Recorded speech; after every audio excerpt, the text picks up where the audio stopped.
Good morning. How are you guys? How have you been? It's been a week for me last week.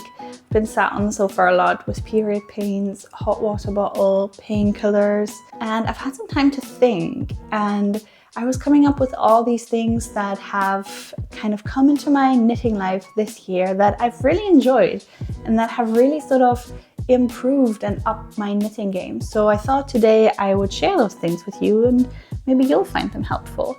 So if that sounds interesting, if that sounds like your jam, then grab your whip, grab a hot beverage of your choice. For me, it's coffee. It's early in the morning. It's quite dark still. And yeah, let's just get chatting. I'll show you around everything that I have loved this year. Okay. Oh geez, you know, it's really dark if you have to crack out the actual filming lights. And it is 8:58. Oh, okay, so the first thing that I wanted to show you is something that lives inside my Notions case. This one right here. And it is these little scissors. They are from Knit Pro, from their mindfulness range, and they are foldable scissors. I just think that this is such a practical little item to have in your Notions case. They really fold and unfold well. They're made quite sturdy and they are just so tiny when they're folded up. I mean, this is my hand in comparison. So really small. They fit into any Notions case, I'm pretty sure. And because they're closed, it means you can't accidentally stab yourself or your whip or through your project bag with them. I just love how compact they are and how practical they are. And I also think they weren't that expensive. I think it was just about £5 or £6. Yeah, that's the first item that I've been really enjoying.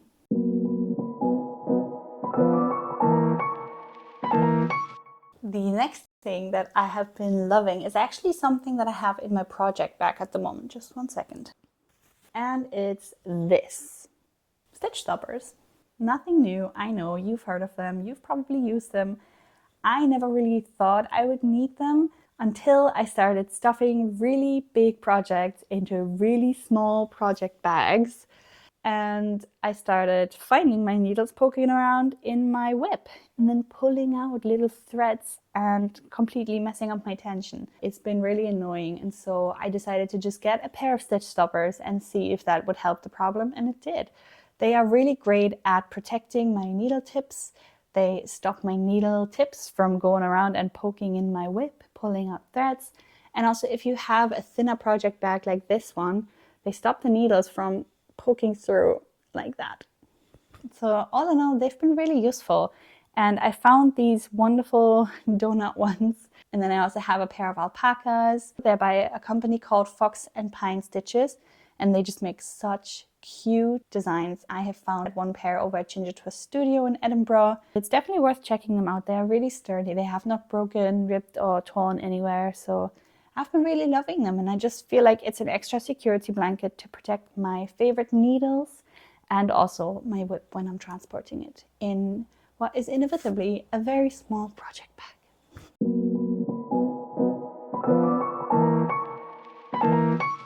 Now, the last thing that I've discovered this year, which has been really useful, is actually quite a recent discovery. And it's this little round thing called a needle minder.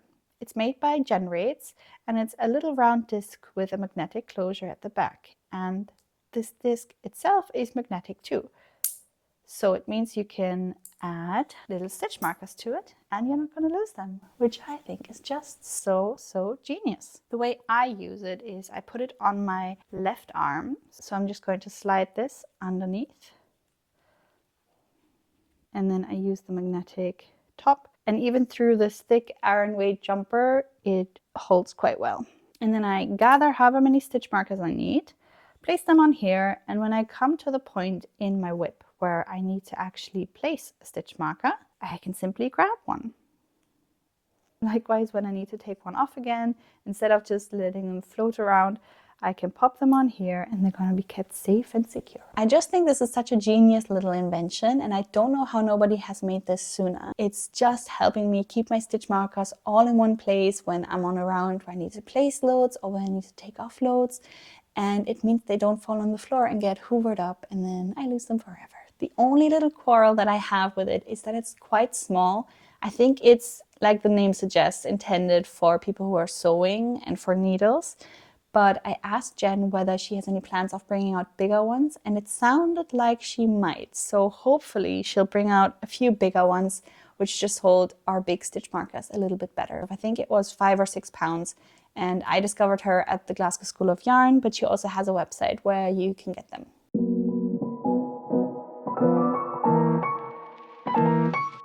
So the next thing that I wanted to mention to you guys, which is probably the best and most important thing that I have learned this year, is knowing about working gauge. Working gauge is basically knowing the stitch and row count before you block your swatch or your garment.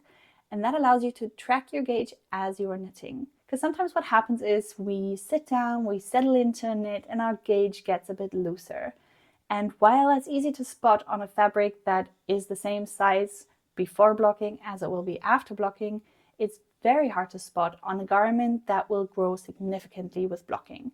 For example, something in half fisherman's rib, which is something that I have been knitting all year long. If you follow me on socials, you know that I love my half fisherman's rib. I have designed the Wild Sea hat, Wild Wind's vest, and now I'm working on the Wild Sea sweater. And all of them are knitted in half fisherman's rib, which is a lovely, plush, very defined line structure, but it grows massively with blocking. So you need to really know your gauge is on point throughout the entire project, because you can't try it on and see the finished dimensions.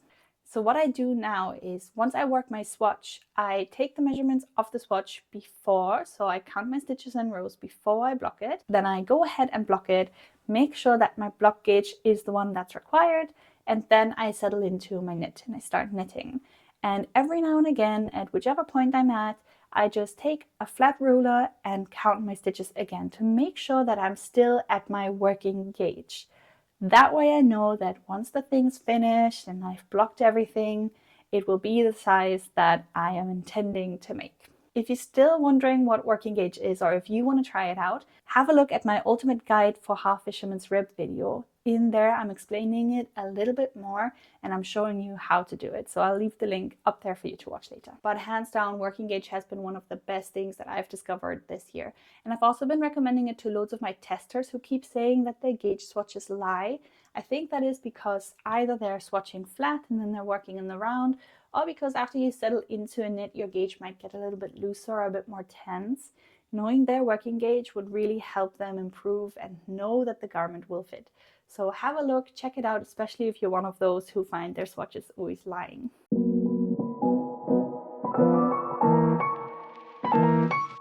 I have finally started labeling my swatches this year, and it's been revolutionary. Like probably quite a lot of you too, I've had just a big bag of all my swatches and I never knew what yarn there were, what needles I've used, and I've had to swatch again and again and again, even if I wanted to use yarn I have used before, in a stitch pattern that I've knitted with before. But now I've just started using little labels, and that has been such a game changer for me. It's just that little bit of organization that makes so much sense. I just got these little brown labels off of Amazon, and I write down the yarn, the color code, the needles that I've used, as well as the working gauge and the block gauge, and then I just staple it right to it, and it just means that I know exactly what yarn the swatch is, what needles I've used, what the gauges are that I need to know, and I can just stop swatching for the same thing over and over again. So yeah, that's just a little organizational tip for you. And because you're writing down your working gauge, it means that you don't have to swatch again if you're using the same sort of gauge for different projects. You can just see after knitting for a little bit whether the working gauge is the same, and then you know you're going to hit the gauge. Alright, well, those were just a few of the things that I've discovered and loved this year. It's really been just tiny things that have made my knitting life a lot easier, a lot more organized, and I just think they changed it for the better. So I would love to know what nifty little knitting tricks you have up your sleeve. What are kind of things that you love to do which just improve your knitting game that little bit? Please tell me in the comments below. I love reading your comments and interacting with you that way. And I just hope that you have a good rest of the day. Thank you for spending some time with me, and I'll see you again soon in another video.